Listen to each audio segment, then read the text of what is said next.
everybody, and welcome to this Thursday edition of OutKick Bets the Show. I am your host, Kayla Canarum, and joining me, as always, is my good buddy and friend, Arky Shea, over there in Alabama. Arky, it is Thursday. We're almost to Wild Card Weekend. How are you feeling, my friend?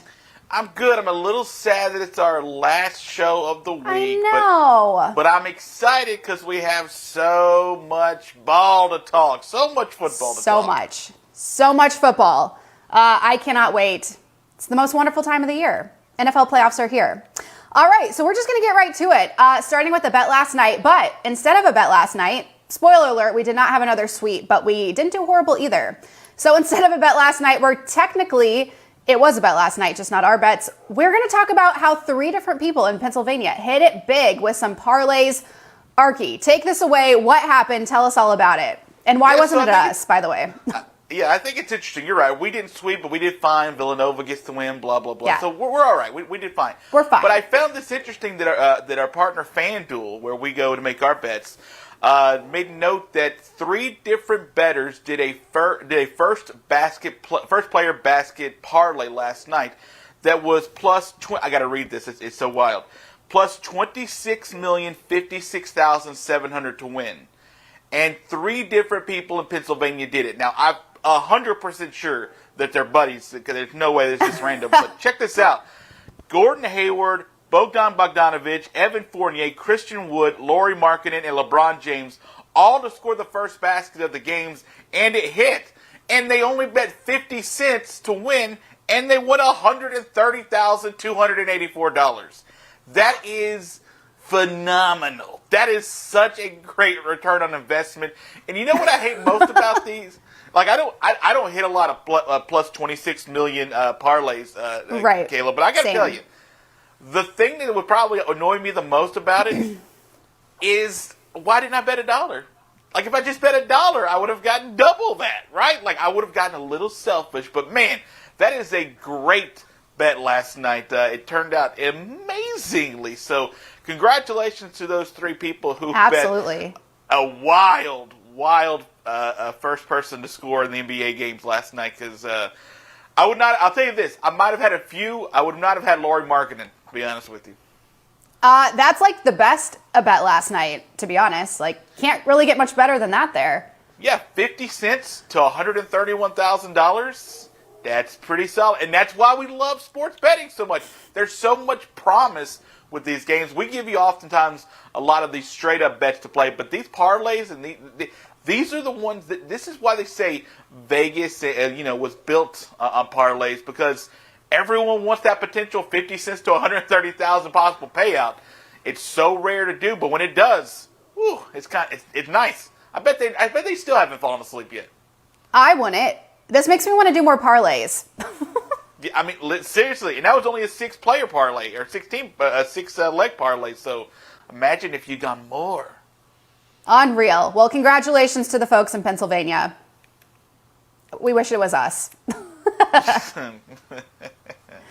All right, let's dive into our game of the day. We're looking to some college hoops. All lines, of course, are according to FanDuel Sportsbook. Indiana, who is 12-3, 3-2 in conference play, will visit Iowa, who is 11-4, 1-3 in conference play. Indiana sits at 5th in the Big Ten standings. Iowa coming in at 10th. Right now, Iowa is the 5.5-point favorite with a total at 150.5. By the way, Indiana has not entered a game as an underdog since their matchup with Wisconsin at the beginning of December. Both teams started off the season strong. Indiana won 6 in a row, and Iowa came out of the gate winning 7 straight. Iowa is currently riding a 4-game home winning streak, and will look to keep that alive tonight. Arky, how are you going to be playing this one in Iowa City? So I'm very excited about this game because this is clearly a Big Ten behemoth battle. And there's a couple of them on the card tonight. This is the one I'm most excited about because you get to see 2 really elite playmakers on the court tonight. You got Trace Jackson-Davis for Indiana, who I didn't think was going to be a guy who put his team on the shoulders to win a game last week. And he basically said, middle finger to you, Arky, I got this all by myself. I can do bad all by myself. All right? And I'm like, okay, all right. Much love to you and congratulations there. Now they'll go on the road to play a 6'9" forward who is just great with the ball. He's the number 1 scorer in the country in Keegan Murray. And I was really pumped to watch this game, too. I see why that there's such a high total on this at 150.5. You would think a bunch of points are going to be scored tonight. And I get why I was the favorite, too. They're a really good team. And, I don't know, they're at home. Like, you got to give a few points to the team at home when you think it's relatively even. Yes. But the more I started looking into this game, the more I started to get concerned about what I was going to be able to do against Trayce Jackson-Davis and the Indiana Hoosiers. First of all, Trayce Jackson-Davis is a really good defender. And he's a really good offensive player. And he's a really good leader on that team. And Indiana is a sneakily more than average, pretty darn good defensive team. And I worried about that with Iowa because Keegan Murray's worst game, in fact, one of his only a couple where he hasn't scored 20 points in the game, was against Iowa State. And Iowa State, another really good defensive team. Indiana's not Iowa State defensively, but they're not that far off defensively from Iowa State. So it gives me pause for concern because in that game, Keegan Murray only went for 9 points in that game, and it was like 4 of 16 shooting on the night. It was not a great night for him. So tonight is going to be about if Indiana can switch and stick, which was what Iowa State does so well onto their defenders, onto their offenders, I should say, as their defense. So I think that happens a lot more than not in this game. I really don't have a feel for who I think is going to win it. I think probably Iowa, very, very close. But I'm going under the 150.5 tonight. I think this will be much more defensive battle. I think this is a 70 to 65 type game. It gets us comfortably under the 150.5 because, I mean, think about it. To get to 150.5, if you just split it, it's 75 apiece just to get to there. I don't think it's quite that high scoring. I give a little more credit to the defenses of these two teams. So give me the under 150.5 tonight. All right. Here's how I'm looking at it, starting with the backstory. Indiana has faced 2 ranked opponents so far, going 1-1, falling to then number 22 Wisconsin and beating number 13 Ohio State. One of their 3 losses was to Syracuse after not 1, but 2 overtimes. Furthermore, in their 3 losses, they didn't lose by more than 5 points, so they're playing really good teams close, and they're smoking the not-so-good teams. They enter the night coming off back-to-back wins over Ohio State and Minnesota, respectively. The Hawkeyes, meanwhile, have faced 3 ranked schools so far this season, which have contributed to 3 of their 4 losses. The worst loss against, of course, came against Iowa State on the road. 73-53, Arky. Yikes. Yeah. Not great. They come into this night looking to bounce back after taking L to Wisconsin last Thursday, and again, we'll try to keep that home streak alive, as we mentioned. As for this all-time series, the advantage goes to Indiana at 106-78. Not only that, but the Hoosiers have taken down the Hawkeyes in their last 3 meetings all last season, even when Iowa was ranked number 4 and number 8.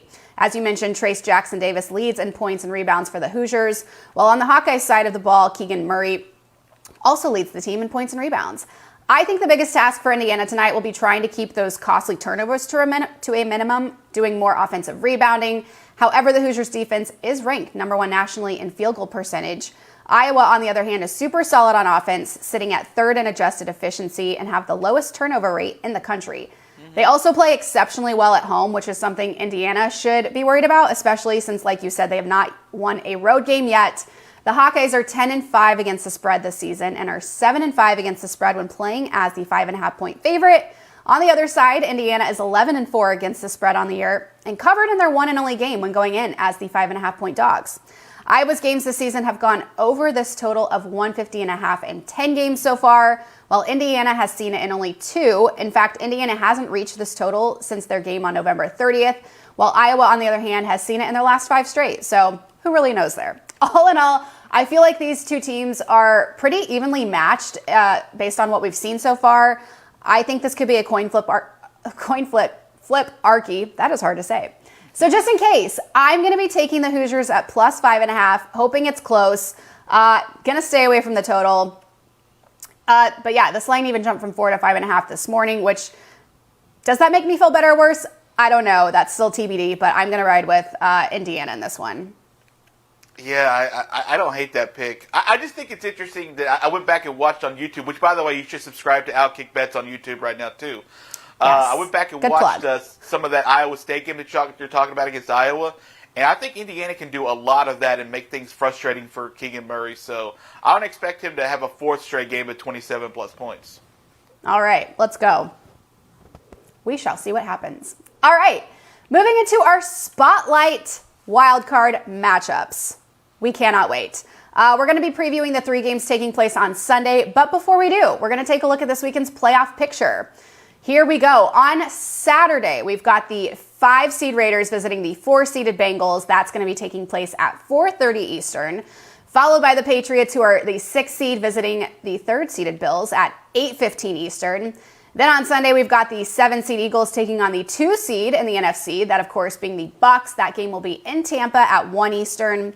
After that game will be the 49ers sitting in the 6th spot in the NFC, taking a trip to Dallas to take on the 3-seed and the Cowboys at 4:30 Eastern. And wrapping up the night, of course, is some Sunday night football. That will be the 7th-seed Steelers, making one more appearance at Arrowhead this season to take on the Kansas City Chiefs, who sit at 2nd in the AFC. That game will be at 8:15 Eastern. And last but not least, we've got a Monday night treat that will consist of the 5th-seeded Cardinals heading to LA to take on the 4-seeded Rams. That, of course, being at 8:15 Eastern. Let us go, Arky. Cannot wait for all of these games. Which one are you most looking forward to before we get to our picks? Oh, Cowboys-Niners. Come on now. Of course. Should have known. All right, well, we're going to start out with that Eagles-Bucs game. Eagles are 9-8, 6-3 at home. They visit the Buccaneers, who are 13-4, 7-1 at home. Right now, Tampa Bay is the 8.5-point favorite with a total here at 46. Both of these teams are coming in 4-1 in their last 5. The Bucs got that big win over the Panthers in their regular season finale, while the Eagles took an L to Dallas at home, 51-26. But granted, the team did rest a lot of key players. As far as head-to-head goes, the Bucs did get the win over the Eagles at Lincoln Financial on October 14th, 28-22, making it their 3rd straight win over Philly.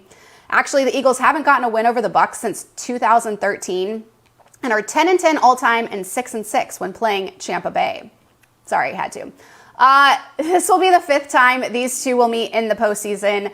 The last time was 19 years ago, back in 2002, that saw the underdog Bucs upset the Eagles 27-10.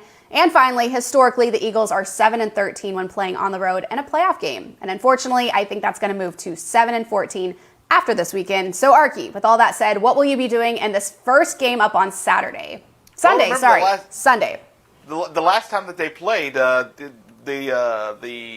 Eagles covered. They covered the spread there. I think it was 7 or 6.5, and they lost by 6. Yes. So, and that was partly because of a really bad decision by Tampa Bay. For me, because I had Tampa Bay.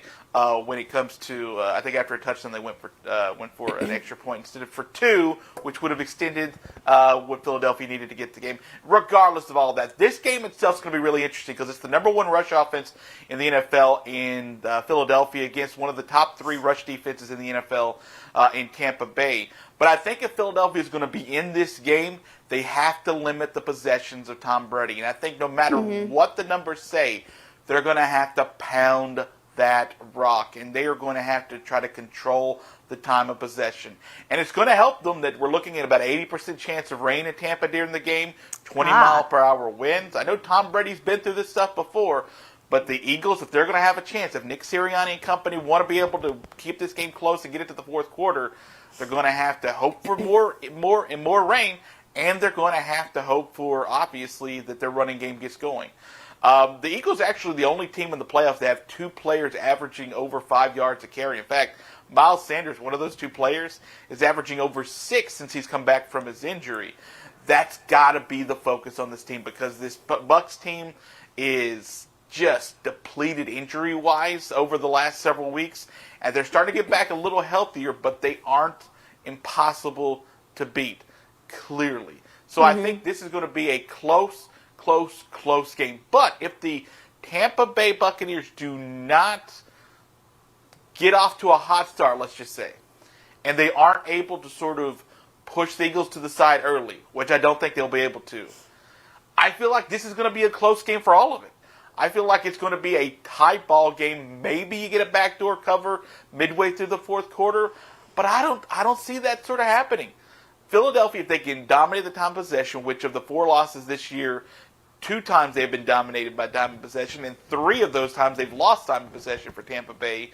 That's the key, I think, to being able to beat Tom Brady and this team, is be able to run the ball, keep possessions away from Tom Brady. I think they do that. I don't know, and I don't think they'll win the game. But I do like the ability for them to keep fewer possessions for Tom Brady, which means fewer points, I think, in the game overall. So for me, the play is under 46 this weekend. All right. I wish I looked at the weather forecast before I took the over in this one. That would have been helpful. Good job, Kayla. All right. Well, as you mentioned, a lot of guys questionable for both teams, but in these do-or-die games, I'm going to take a guess here and say most will play. Luckily for the Bucs, Gronk has stepped up in a big way after the team lost Chris Godwin and, of course, Antonio Brown 2 weeks ago. Gronk put up 100 receiving yards in each of the team's final 2 regular season games.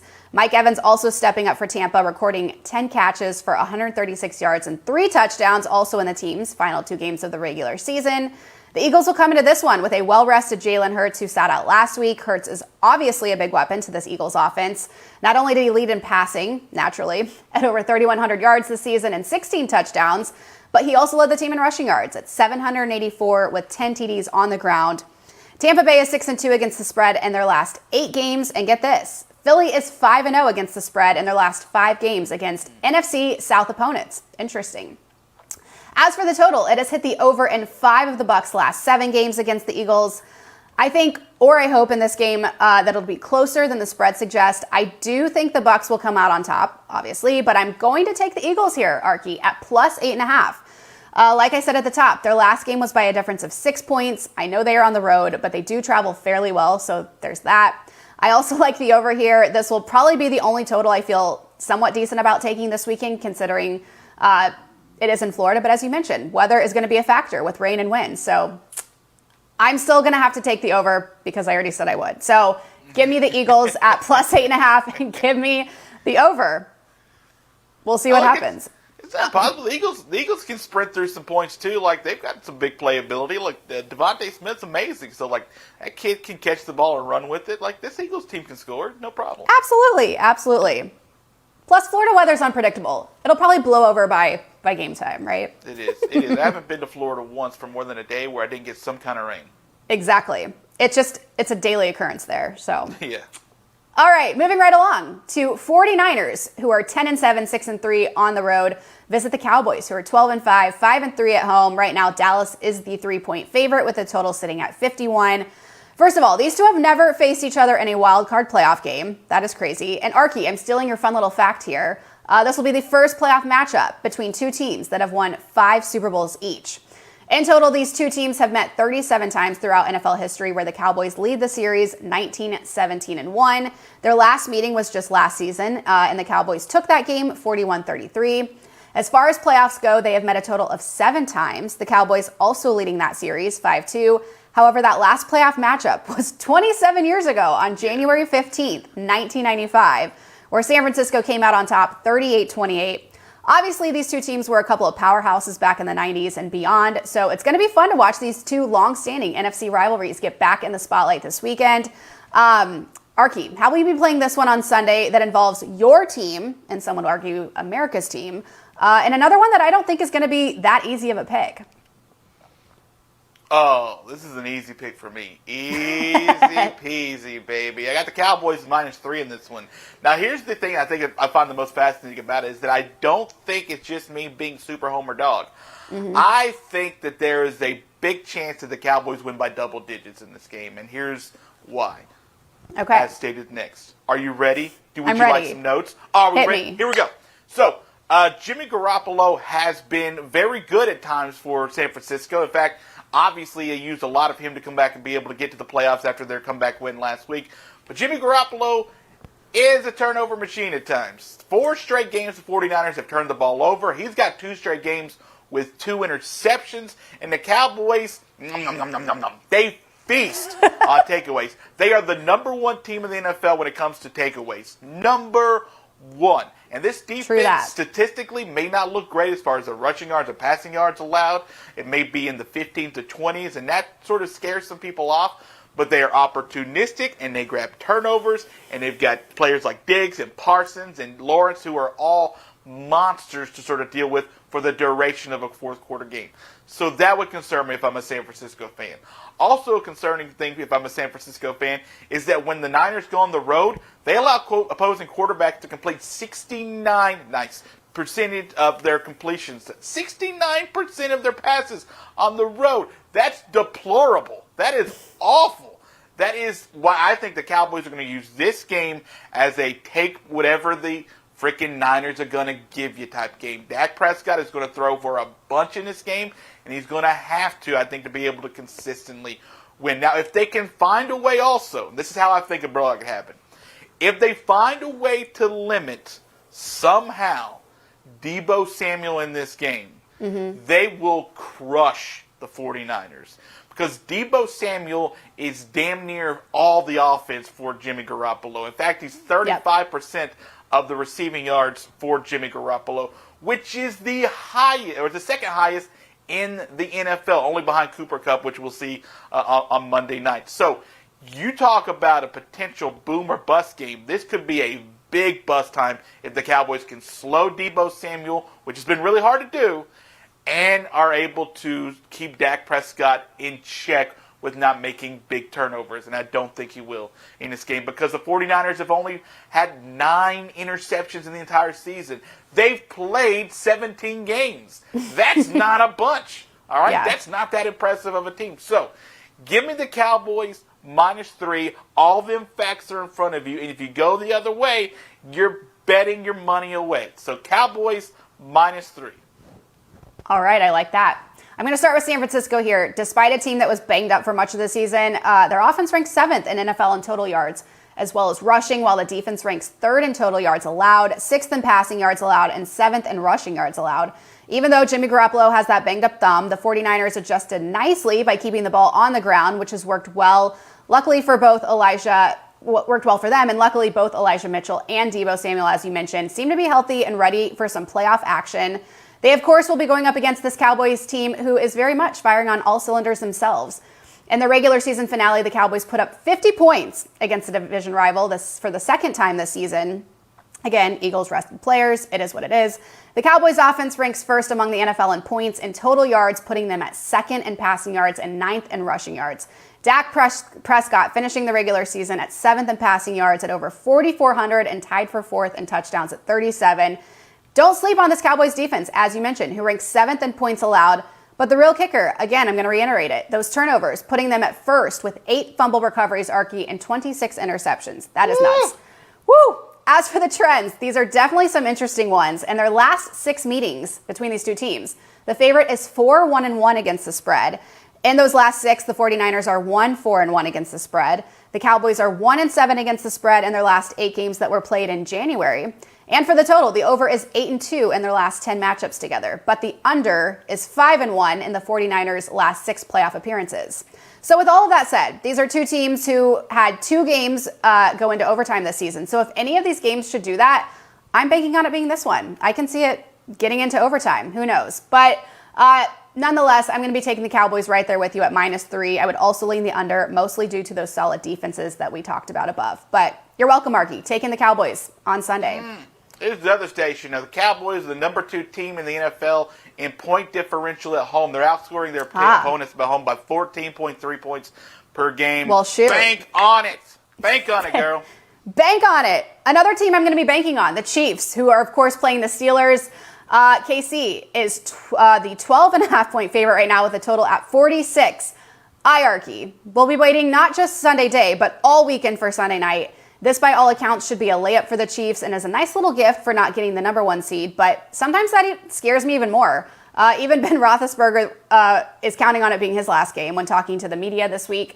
I just hope the Chiefs don't let their foot off the gas in any way and that nothing wonky happens. Of course, in their last matchup, the Steelers got worked in a 36-10 final just 3 weeks ago. And that was even without Nick Bolton and Travis Kelce, no less. Something that does make me feel good is the fact that the Chiefs have won 3 straight opening round playoff games and 6 of the last 8 postseason games. All right, and we're obviously looking to go back to a 3rd consecutive Super Bowl. Prayers up. As we know, despite a lot of odds stacked against them, the Steelers won their last 2 regular season games and managed to wiggle their way into the postseason, making it their 14th playoff appearance in the last 21 seasons, although they haven't gotten past the first round since 2016. Arky, with all this said, how are you going to be playing this one? So, Kayla, I've got news that's good and bad. Hit me. Here's the good news. The Chiefs will not struggle in this game. That's the good news for you. Phew. The bad news is I spent way too much time last night trying to figure out a way that the Steelers could keep this game close.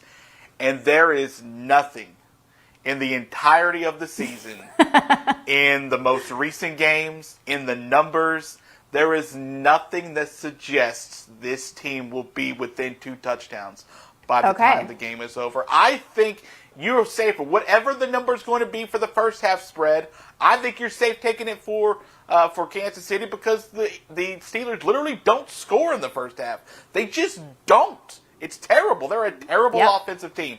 They're terrible on the road scoring. They're terrible at home scoring. They're terrible in their last 3 to 5 games scoring, all season scoring. Like, it is an awful, awful, awful offense this season. They have piecemealed that game together, or this team together, to be able to be in the playoffs. Big Ben, I know, will be doing as much as he can to keep this team afloat. Yep. And that's nice, but he can't throw the ball more than 10 yards down the field. It is really, really sad to watch. In fact, if you go back and just look at some of his numbers, I think I was looking at his numbers against Kansas City where he had like 35 pass attempts for like 135 yards. Like that's impossible. That's all borderline impossible to do if you're a modern quarterback. But that said, 12.5 is not enough in this game. I don't think it's a sneaky line. I think it's the only blowout we probably get this weekend. I just think Kansas City at home, they score pretty well. At home against, obviously, Pittsburgh, which we saw most recently scored pretty well. And Kansas City's outscoring teams at home by by 8 points a game, nearly 9 points a game. I think it's obviously more for this matchup again. I feel bad for Big Ben that this has to be the team that he sort of goes out with. The team's not terrible. The quarterback kind of is. So Big Ben's going to go out with a playoff shot, and he's going to go out on the road to Kansas City. But he's going out, and he's going out sort of in flames. He can't throw. Najee Harris is their only real significant offensive threat, and Kansas City will be able to beat up on that. I'll take the minus 12.5. I don't usually love those double-digit spreads in the playoffs, but this is a pure mismatch. Right there with you. I don't know what much more there is to say other than that if this KC team wants to win, they're going to find a way to, considering they did so last time by 26 in this little matchup. So I'm going to try not to get too worked up or overthink this one. The one thing that is slightly concerning is that the Chiefs' 2 leading rushers in Darrell Williams and Clyde Edwards-Helaire are both currently listed as questionable. Andy Reid did say that everyone participated in practice, but those 2 specifically had a limited role. As for the trends, starting with the total, the over has hit in 4 of the Steelers' last 5 road games. The over has hit in the Chiefs' last 5 games. However, the under is 4-1 in the Chiefs' last 5 wildcard games. And for what it's worth, the game time forecast is going to be around 25 degrees at Arrowhead on Sunday. Note that when factoring in the total. Pittsburgh is 16-6-3 in their last 25 games that have taken place in January, while the Chiefs are 6-2 against the spread in their last 8 games this season. I had a really good thing going with the Chiefs spread for like 2 months until their game last weekend against Denver, but I'm just going to take it here. They're going to win, and I think they're going to do so by 12.5. I think the Steelers are going to put up a little more of a fight than last time around, but after all, it is the playoffs, so everyone's going to be playing their best. And because love is blind, I'm going to take them once again at minus 12.5. I don't think this is really that big of a risk, though, as some other games have been, especially against those divisional rivals. But not going to mess with the total here, but going to take the Chiefs at minus 12.5, Arky. Yeah, you can like little pieces of Pittsburgh. You can like Najee Harris and T.J. Watt. That's fine. Just as a complete unit, like they're not very good. So I'm with you. And as far as totals go, these playoff games make me so nervous. I just want to get through the first weekend and feel things out before I start getting cute with totals and my picks, you know? They're not going to get easier. I'll promise you that. All right. Last but not least, really quickly, we're going to get to our games to look out for. Arky, you are headed west for your games to look out for. What are you looking at? I'm looking at Stanford basketball playing, I feel like in 30 minutes. I mean, it's an early game. I think it's at 4 o'clock Central Time. They're taking on Washington State. And Stanford is a 7.5-point underdog in this game, and I like Stanford to cover the plus 7.5. I'll be brief with this one since it is our game to look out for, and we're running out of time here. Stanford had like a 3-week pause on their basketball program because of COVID and not their system or their team, but others. And finally, they were able to come back last week, and they beat undefeated USC. I think there's a lot of momentum with that. I think Stanford's a pretty decent basketball team. They're probably an NIT team at best right now, but they're not bad. And Washington State is also a fairly average Pac-12 team. The Pac-12 is very, very top-heavy. Very, very top-heavy. And once you get to the middle, guys, it's a puncher's chance for everybody in every game. So I'm going to take Stanford plus 7.5 late this afternoon against Washington State. I like it. I'm looking to the NBA. The Timberwolves visit the Grizzlies. Memphis is the 4-point favorite with a total at 231. The Grizzlies have been playing some solid basketball as of late, and will look to continue that tonight and make it 10 games, hopefully. They are on a 10-game winning streak currently. The Timberwolves currently sit at 9th in the West, while Memphis is in 4th. The Grizzlies are 22-9 in conference play this season, while Minnesota is 15-14. This will be the third matchup between these two teams this season. Their first meeting, the Grizzlies got the win in OT, but the second saw the Timberwolves put up a huge win, 138-95. Both of those games taking place back in November. The biggest concern for Memphis is, of course, Steven Adams' status. He's still listed as day-to-day due to health and safety protocols. He has been huge for Memphis, averaging 7 points, but more importantly, roughly 9.4 rebounds per game. So we'll keep this short and sweet. Memphis is 28-15 against the spread. Minnesota is 21-18-2. 21 of the Grizzlies games have gone over, while the Timberwolves have done it in 22. I'll be honest, I had a hard time with this one based on their past two games. I want to take Minnesota based on the way based on those last two games, but the way the Grizzlies have been playing as of late, I'm tempted to take them. So I'm going to take a page out of your book, Arky. In this case, I think the juice is worth the squeeze, so I will be taking the Grizzlies' money line, just in case, sitting at minus 168. Let's keep the streak alive. Go Memphis. Yeah, this is a weird game. It could be a really, really close game, so you just want to flat out get a win. I think you can do that. Memphis, you got to keep going with them until they tell you not to, right? Exactly. Till they show me otherwise. Gonna roll with them. All right, let's take a look at our day in review, starting with that game of the day. Arky is taking Indiana at Iowa, the under of 150.5.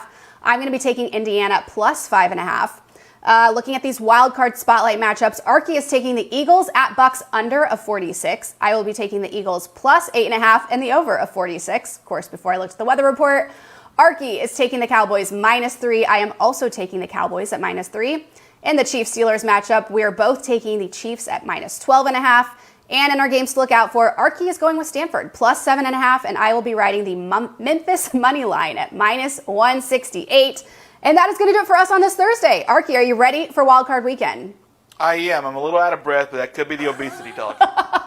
This was a jam-packed show. I feel like I just ran a marathon. We covered a lot of ground in 32 minutes. We did. Go us. Go us. All right. As always, don't forget to make your picks at FanDuel.com/OutKick. We hope you all have a wonderful weekend. May all of your bets hit. And if they don't, may there be a cold beverage nearby. Have a great weekend, everybody. And we will see you back here, same time, same place on Monday.